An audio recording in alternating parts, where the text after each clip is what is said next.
Irmãos, se vocês não viram a primeira parte do nosso vídeo, eu deixei um link aqui na descrição deste vídeo aqui, tá bom? Depois é só vocês acessar. Então, vamos para o vídeo. Olá, irmãos, paz a todos. Essa é a segunda parte do vídeo daquilo que fizemos. Seremos arrebatados antes da grande tribulação? O irmão Ricles vai estar meditando em 1 Tessalonicenses capítulo 4. Vamos para a leitura. Não queremos, porém, irmãos, que sejais ignorantes com respeito aos que dormem, para não vos entristecerdes como os demais, que não têm esperança. Pois, se cremos que Jesus morreu e ressuscitou, assim também Deus, mediante Jesus, trará em sua companhia os que dormem. Ora, ainda vos declaramos por palavra do Senhor isto: nós, os vivos, os que ficarmos até a vinda do Senhor, de modo algum precederemos os que dormem. O que Paulo está falando? Que os vivos não vão na frente dos que dormem. Essa é a palavra preceder, ir na frente.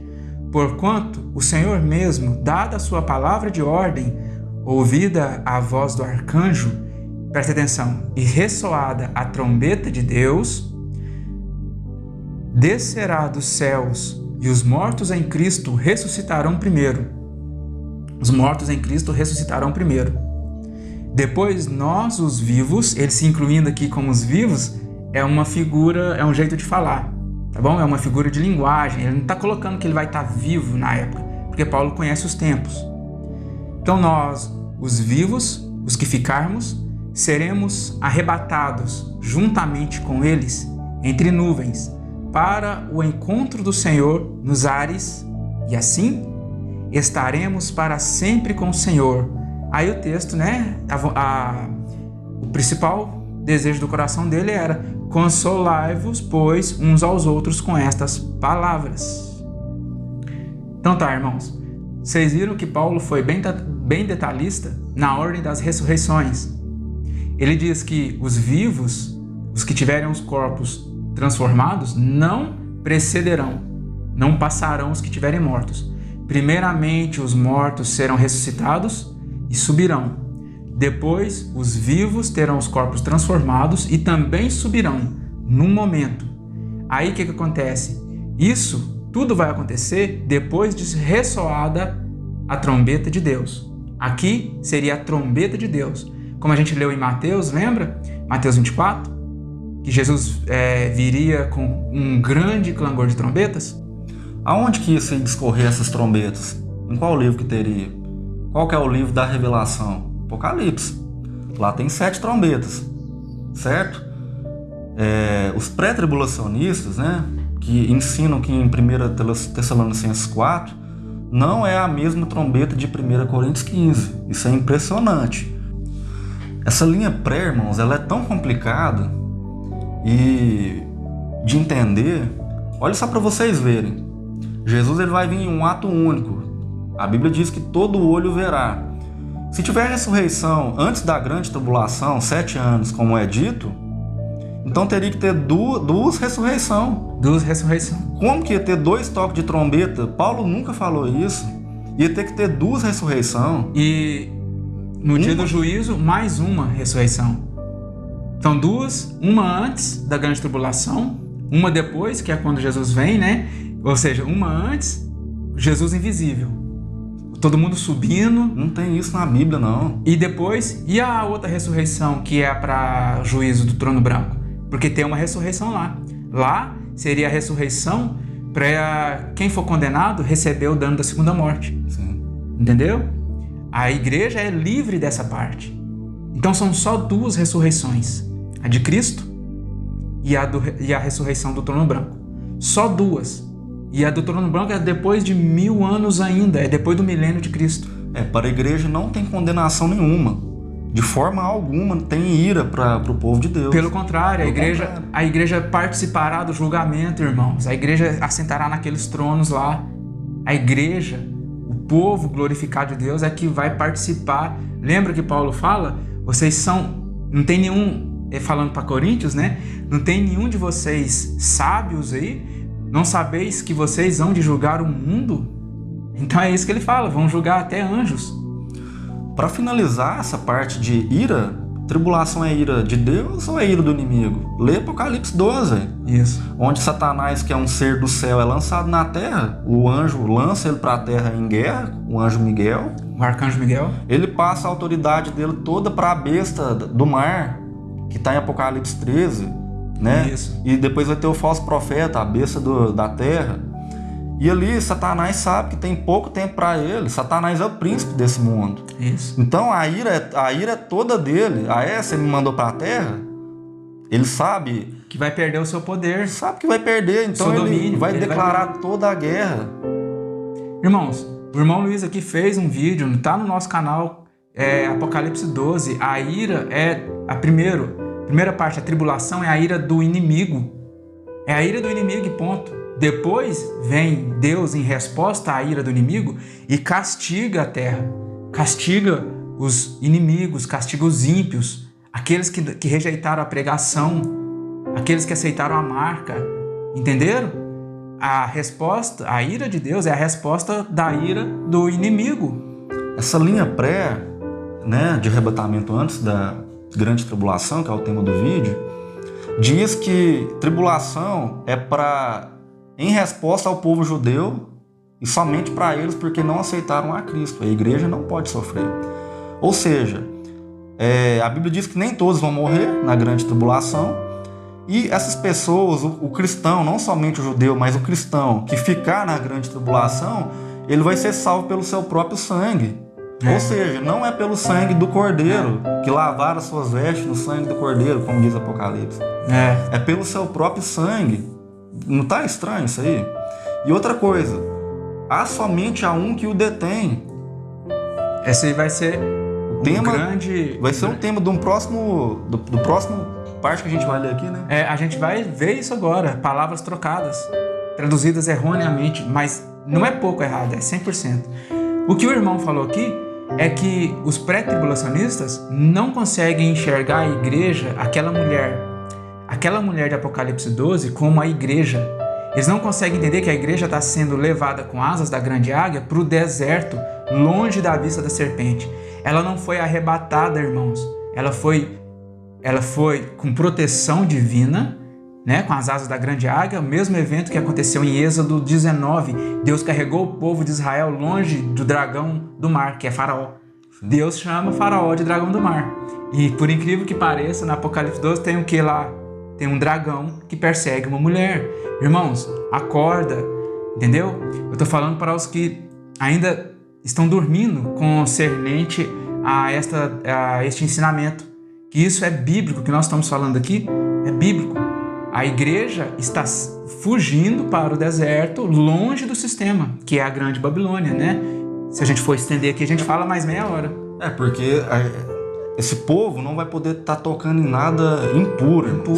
Deus vai mandar 2 testemunhas, ou seja, 2 povos, judeus e gentios unificados, para ir direto, tirar o povo dele lá de dentro da grande tribulação, como 2 testemunhas. Igual, lembra na época de Ló, que teve aqueles anjos que tiraram Ló e Abraão ficou intercedendo junto de Deus, querendo achar alguém justo naquela cidade.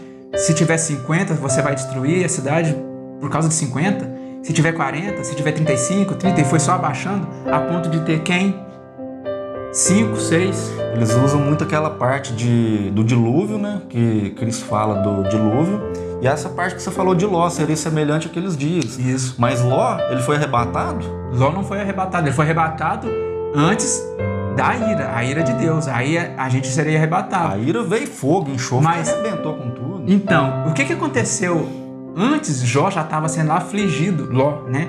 Ló já estava sendo afligido já. O que Pedro fala? Que este justo afligia sua alma por causa do comportamento devasso e depravado deles.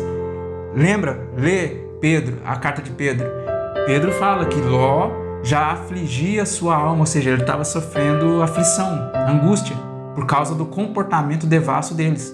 E Ló também não andava no mesmo caminho deles. Por isso que o apóstolo Pedro, chamou Ló de justo. Este justo se afligia com o comportamento deles.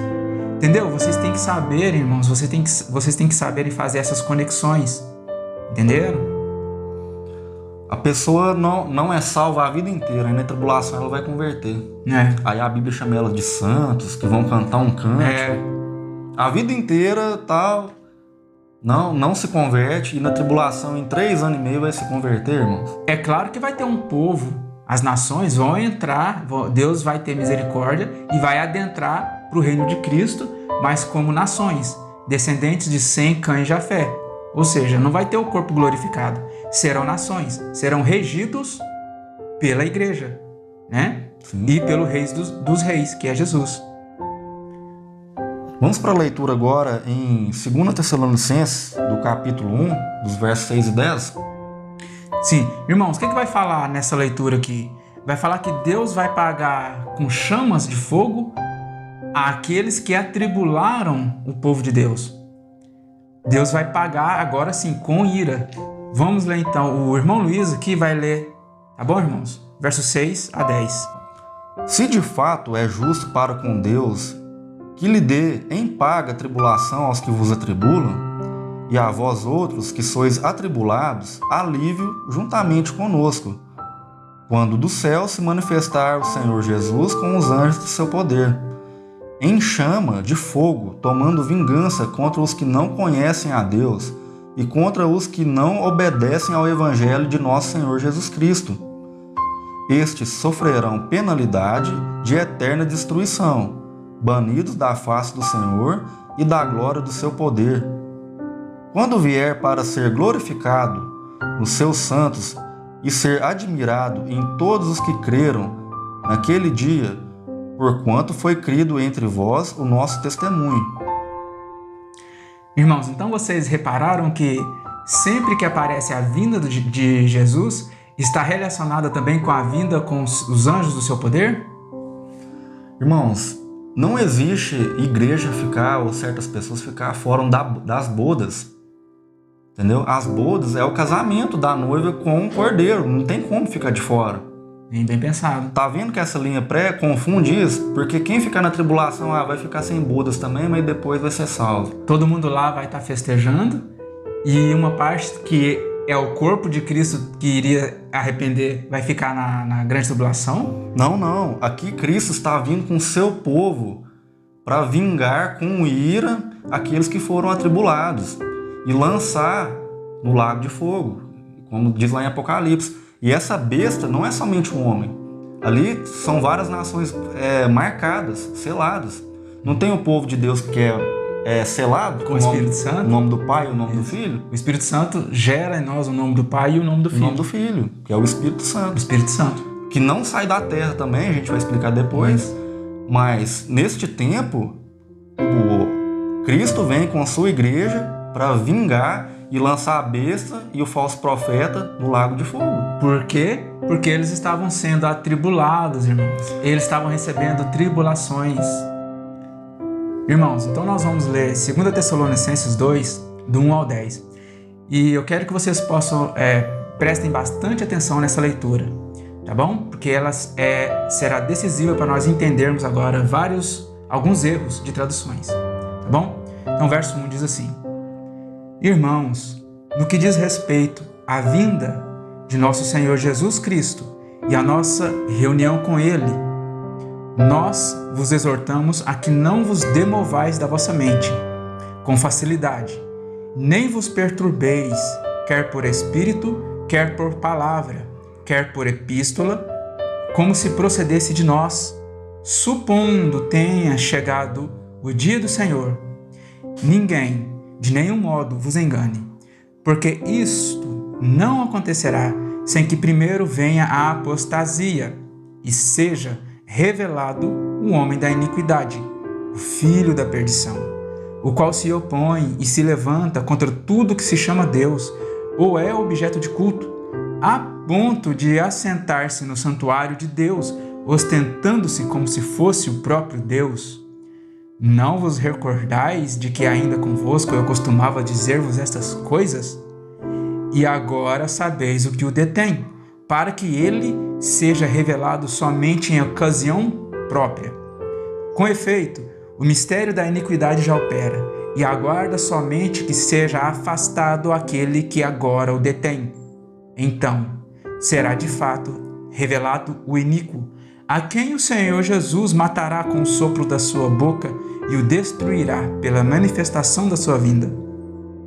Ora, o aparecimento do iníquo é segundo a eficácia de Satanás, com todo o poder e sinais e prodígios da mentira, e com todo o engano de injustiça aos que perecem, porque não acolheram o amor da verdade para serem salvos. Irmãos, então, como nós lemos, esse texto tem muitos detalhes. E vamos começar então com o dia do Senhor. Para entender o dia do Senhor, teremos que buscar os profetas. Essa expressão dia do Senhor vai estar revelada em Isaías, vai estar em Jeremias, Ezequiel, Sofonias, Malaquias. Aparentemente, quase todos os profetas vai estar falando desse dia do Senhor. É o dia que Deus vem para dar a cada um segundo as suas obras, ou seja, executar a sua ira. E o irmão Luiz vai falar um pouco a respeito da outra palavra, que é a apostasia. Sim, irmãos, apostasia significa do grego abandono da fé. Ou seja, esfriamento, abandono, onde muitos irmãos vão abandonar totalmente a fé. Nessa leitura que o irmão fez, é levado a entender que há somente agora um que o detém. E esse erro de português é até difícil de falar, irmãos, porque parece que todo vídeo que a gente vai fazer, a gente fala que tem um erro de português. Parece que a gente está tirando coisas da Bíblia. E isso a gente analisou em tradutores de hebraico e de grego, que nos ajuda a entender melhor os textos. Eu era uma pessoa que lia muitos livros da CPAD, que fazia livrinhos para a Assembleia de Deus e tal, e teve muitas alterações bíblicas que eles fizeram que veio com esse termo, agora somente há um que o detém, forçando a vocês a imaginar que é o Espírito Santo, que vai ter que ser retirado da terra. Só que aí eu pergunto a vocês, se o Espírito Santo sair da terra, no arrebatamento antes da grande tribulação, quem que vai convencer do pecado, da justiça? Como que essas pessoas vão entregar a vida e vão morrer? Porque vão ter pessoas que vão morrer, os santos vão morrer na grande tribulação, em Apocalipse diz. Como que eles vão entregar a vida, sendo que o Espírito Santo não vai estar neles? Você viu que apareceu o homem da iniquidade. Então, esse homem da iniquidade, ele aparece em Naum e também aparece em Daniel 11. Esse homem da iniquidade, ele nos direciona para o anticristo. Ele nos direciona totalmente para o anticristo. Ele, primeiro, aparece esse personagem, né? Igual a gente leu o texto aqui, aparece esse personagem, acontece a apostasia e depois é dito que ele seria manifestado na sua ocasião própria. Ocasião própria que no grego está kairos. A palavra ocasião própria é kairos. E kairos é tempo determinado, tempo oportuno. O que eu quero dizer com isso? É o tempo certo desse homem aparecer. O que está tratando é desse homem da iniquidade, que ele iria aparecer. Então, não é o Espírito Santo ser retirado, e sim, nós vamos entender que é esse personagem aparecer na história. Ou seja, ele ia ser tirado do meio e aparecer na história. Igual a gente vai entender aqui, na tradução, né, da palavra, que é uma junção de três palavras gregas que vai formar esse verso aqui. Mas nós vamos ver aqui, olha aqui, ostentando-se como se fosse o próprio Deus. O que isso nos diz? Ostentando-se como se fosse o próprio Deus. Esse texto, se você for em Ezequiel 28, no verso 2, olha o que vai dizer. Filho do homem, dize ao príncipe de Tiro. Então, príncipe de Tiro, tem o príncipe e tem o rei. Aqui mandou Ezequiel voltar o rosto para o príncipe de Tiro. Assim diz o Senhor Deus, visto que se eleva o teu coração e dizes, eu sou Deus, sobre a cadeira de Deus me assento no coração dos mares, e não passas de homem e não é Deus, ainda que estimas o teu coração como fora o coração de Deus. Esse homem ele está pegando para si, chamando para si, como se fosse declarando Deus na terra, como ele estivesse se declarando o próprio Deus na terra, se elevando sobre tudo que é cultuado na terra, espiritismo, todo tipo de culto. Ele está se colocando acima, ele está literalmente declarando Deus na terra. E isso a gente vê também em Daniel 11, que a base do apóstolo Paulo está em Ezequiel 28 e Isaías 11 e Daniel 11. É impressionante, irmãos, como Deus pega um texto, igual ele leu de Ezequiel 28, e Deus mostra para nós, através do Espírito Santo, né, neste grande profeta que é Ezequiel, um duplo sentido. Ele está falando de Satanás ali, do anticristo, mas também está falando do rei de Tiro. Isso, do príncipe de Tiro. E, irmãos, se vocês matarem a charada desse termo, tempo determinado, né, irmãos? Que já começa lá em Gênesis, no capítulo 1, no verso 14, ali já tem tempo determinado, já começa em Gênesis, irmãos. E nisso aí já tem na Bíblia inteira, que é os moedes. A palavra tempo determinado no hebraico seria moed. Moedes. E no grego seria kairos, que é um tempo estabelecido, prefixado. É um tempo certo, oportuno, das coisas virem a acontecer. Então não é nada aleatório. É uma coisa que Deus já, de antemão, já pré-ordenou todas as coisas que iriam se suceder. Então isso é chamado de tempo determinado. Irmãos, então eu vou explicar aqui esse termo aqui, afastado aquele que o detém. A gente vai ver que tem alguns erros aqui, principalmente de tradução. A palavra afastado é uma palavra composta de 3 palavras gregas, que a gente vai ver agora. A palavra aquele, ela não existe, a gente clica no aplicativo, ela não aparece. Mas vamos ver aqui, afastado. Ela é formada por 3 palavras gregas. A primeira é ginomai, que significa erguer-se, aparecer na história, aparecer no centro. De homens que se apresentam em público, é isso que está escrito aqui. A segunda palavra é a palavra ex, que significa, é uma preposição na verdade, é de, do, de, entendeu? E a última palavra é mesos, que significa meio e centro. Então, para a gente entender a tradução literal dessa palavra, seria aparecer no meio, tirado do meio. Ele teria que aparecer no meio de alguma coisa, no meio de algum evento. Qual evento, irmãos? Eu faço essa pergunta para o irmão Luiz. Qual evento que ele teria que aparecer? Na 70ª semana, na última semana que ficou profética para o final. Paulo sabia perfeitamente disso, irmãos. Paulo tinha os profetas em mente, Ezequiel, Daniel, Naum, com aquele homem de Belial, homem que não presta para nada. Sim, né? Perfeito isso que o irmão falou. E ele tinha todas as porções dos profetas todas em mente para ele ter feito o Novo Testamento. Todas as porções. Então, aquele, não é à toa que ele falou que não existe, né? Que ele clicou aqui no aplicativo, não tem, isso. Não é à toa. Entendeu? A própria palavra, a própria tradução nos revela, irmãos. A gente entende pela tradução, pelo original grego. Ele teria que aparecer no meio da história. Não ser afastado aquele que o detém. O Espírito Santo não é isso. Irmãos, o Espírito Santo não está detendo ninguém. O que acontece para esse homem da iniquidade aparecer é o tempo, no verso acima, no verso 6, é o tempo oportuno, que é a ocasião própria dele aparecer. É o tempo que Deus estabeleceu, irmãos. Aparecer do meio. Ou seja, aquela última semana, a 70ª semana, é a última semana que falta para se cumprir ainda. Irmãos, para quem não sabe sobre essa 70ª semana, a gente já falou em outros vídeos. No capítulo 9 de Daniel, ali, a partir do verso 26, 27, o anjo traz a revelação das 70 semanas, que estariam determinadas sobre o seu povo para o estabelecimento das 7 maravilhas que ia acontecer no futuro. Ou seja, ali fala que o ungido ia aparecer, né, e que ele ia morrer na semana 69. Isso. O resumo é isso. Jesus morre na semana 69. Daquele tempo de Jesus para nós está o hiato. A gente está nesse tempo do hiato.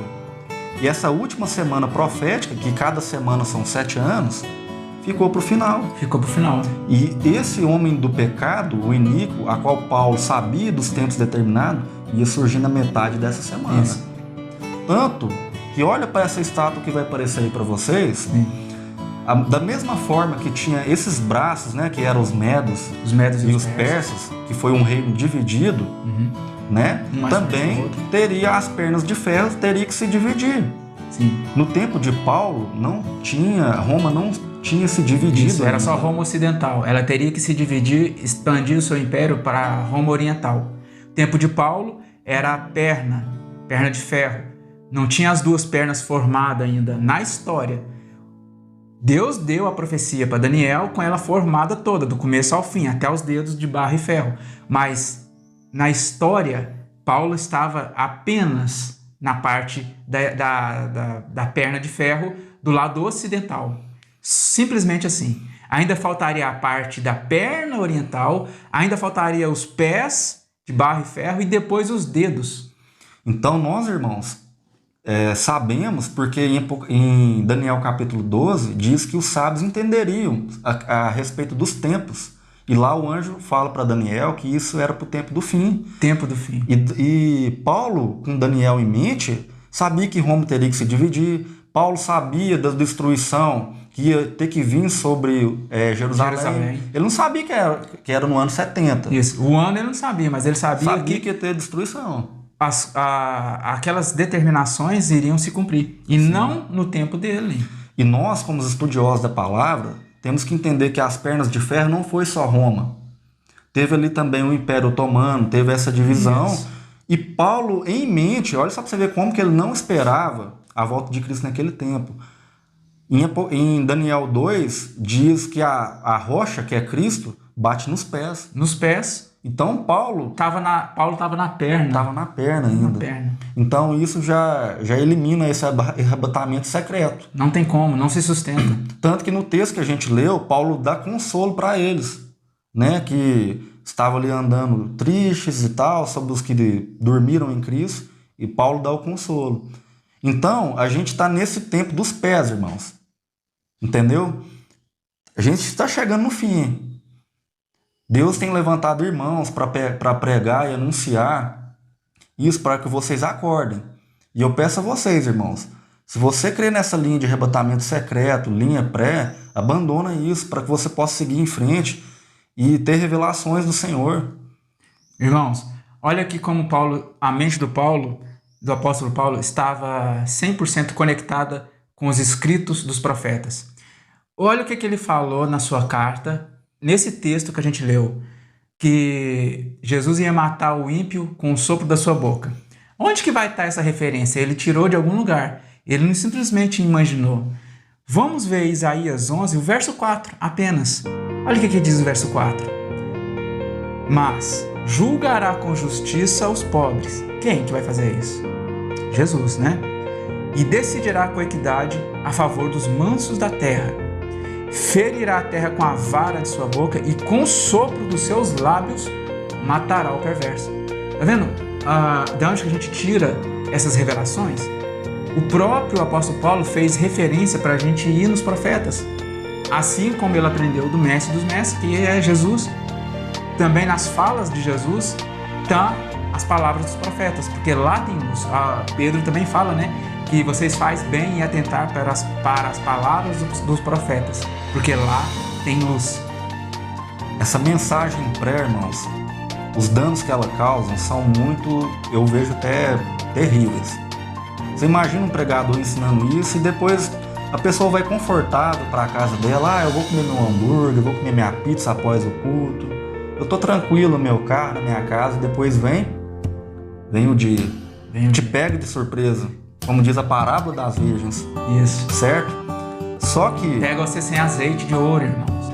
Mas pensa para você ver. Paulo pregando ali o arrebatamento secreto, que Jesus viria, e no ano 70 vem Tito e arrebenta com tudo, com aqueles árabes ali no meio, e destrói Jerusalém. E eles esperando. Bem pensado. Imagina. Reflete no que o irmão disse. Paulo pregou que ele se colocou entre os que seriam arrebatados, correto? Em 1 Tessalonicenses, 1 Tessalonicenses capítulo 4, ele coloca entre os arrebatados. Se você prestar atenção, ele diz: dizemos isso por palavra do Senhor. Então, se ele disse isso por palavra do Senhor, quer dizer que ele não disse isso de palavra de sua própria boca. Então, Paulo não foi arrebatado, pelo contrário, foi decapitado pelo Império Romano, e todos aqueles irmãos depois foram perseguidos e mortos no Coliseu, viraram tochas humanas. Então, Paulo deu instrução e ainda mais, ele falou que Deus é que falou com ele. Isso é a palavra de Deus, é que iriam ser arrebatados. Preste atenção o dano que é, o erro que é essa doutrina. Então a palavra de Deus falhou naquele momento, porque o próprio Paulo foi decapitado e vários irmãos, a igreja foi perseguida e morta no Império Romano. Reflita. Pensa para você ver, ninguém escolhe querer ficar na tribulação. A verdade é essa. Eu não queria ficar na tribulação. Mas, por isso que eu perguntei no início do vídeo, vocês estão sujeitos às Escrituras, ao que realmente vai acontecer? Porque neste tempo, irmãos, Deus vai derramar do seu poder também. As pessoas vão estar mais fortificadas, as pessoas vão ter mais conhecimento da palavra também. O conhecimento vai se espalhar, né? Os eleitos vão saber sobre as duas casas de Israel, entendeu? Que é um assunto assim muito distante ainda pelos irmãos, que a gente vai trazer aqui no canal também. A gente vai estar trazendo de pouco a pouco, né? Para os irmãos compreenderem, né? Digerir melhor esse assunto. Porque em Apocalipse fala das duas testemunhas. E as duas testemunhas não são dois homens literais, são dois povos. Isso está espalhado nos profetas. Um vai dar a vida voluntariamente. O epicentro vai ser em Jerusalém, só que vai estar acontecendo no mundo inteiro. E a outra parte das testemunhas vai acontecer o que está em Apocalipse 12. Vai ter que sair do sistema e ir para um lugar preservado por Deus. Deus fala que esse lugar foi preparado já para aquela mulher ir com as asas da águia e ficar lá fora da vista da serpente. Esse lugar já foi preparado. Esse é um dos erros do pré também. Acham que vai vir Moisés e Elias, ou Enoque e Elias porque foi arrebatado. Acham que vão vir dois seres, dois profetas literais. E vai sair fogo de sua boca. Não é isso, irmãos. As palavras deles vão ser como fogo, porque vão estar condenando eles. Aquilo que vai sair da boca deles é o evangelho. Eles vão estar tentando trazer o povo, tirar o povo da marca, da besta, da grande Babilônia. E os que não se arrependerem, ficarem obstinados ainda, a palavra deles será como fogo, porque Deus vai vir, igual a gente leu nos versos, Jesus vai vir com labareda de fogo e vai queimar tudo. No Antigo Testamento, em Isaías, no profeta Isaías, diz que nós somos as testemunhas dele. Capítulo 40 para frente. E no Novo Testamento, nós somos embaixadores de Cristo aqui na Terra. Para finalizar, é isso. O entendimento é esse. Irmãos, nós vamos ler aqui, a gente deixou um texto para o fim, que vai estar em 1 Coríntios 15. O que fala nesse texto? Esse texto vai falar da última trombeta. A mesma trombeta que está lá em Apocalipse 11, verso 15. Então, ressurreição acontece em Apocalipse 11, verso 15. Claro que vai ter uma série de eventos, né, as taças, e na sétima taça se cumpre o mistério de Deus. Aí, realmente, de fato, acontece a ressurreição de todos e a transformação dos corpos. Presta atenção, versos 51 e 52. Eis que vos digo mistério. Nem todos dormiremos, mas transformados seremos todos. Aqui Paulo colocou entre os vivos, tá vendo? Nem todos dormiremos. Ele colocou, mas isso aqui ele tirou de Apocalipse, não. Ele tirou de Daniel 12. Vai ter os vivos e vai ter os mortos que vão ressuscitar. Ele está falando disso aqui. Mas transformados seremos todos, num momento, num abrir e fechar de olhos, ao ressoar da última trombeta. A trombeta soará, os mortos ressuscitarão incorruptíveis. E nós, os que estiverem vivos, né, é uma figura de linguagem, se incluir, e nós seremos transformados. Amém, irmãos? Então, irmãos, como o irmão Ricos aqui leu 1 Coríntios 15, Paulo não estaria falando aqui de um assunto de 1 Coríntios 15 uma coisa e 1 Tessalonicenses 4 outra coisa. Ele não ia estar ensinando duas coisas diferentes. Ele está falando de uma mesma ressurreição. Isso vai converter lá em Apocalipse 11, certo? É claro que tem bem mais coisa para ser falado aqui, para ensinar eventos que são cíclicos, mas que será falado em outros vídeos, tá bom? A gente vai finalizar aqui, espero que vocês tenham entendido e gostado, né? Tá bom, irmãos? Então, eu peço a vocês para que se inscrevam neste canal, Anunciando o Verbo Vivo, e também, se possível, compartilhem nas suas redes sociais. Amém? Então, até o próximo estudo e Shalom! Amém, irmãos.